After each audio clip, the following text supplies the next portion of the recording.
আজকে আমি আপনাদের সাথে শেয়ার করব পনির ভেজ বিরিয়ানি। এর জন্য প্রথমে পনির সেদ্ধ করা আলু, কাজু বাদাম লাল করে ভেজে নিয়েছি।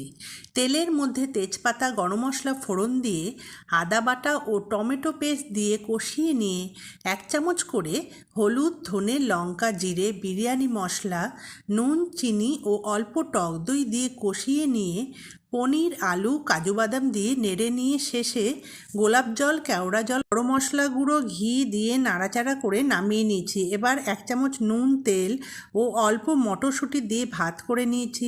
একটা বাটিতে দুধ নিয়ে তাতে কেশর, গোলাপ ও কেওড়া জল মিশিয়ে রেডি করেছি।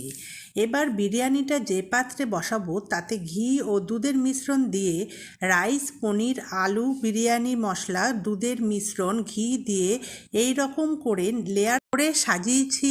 ওপর থেকে ধনেপাতা কুচি দিয়ে ঢাকা দিয়ে দমে রেখে দিয়েছি।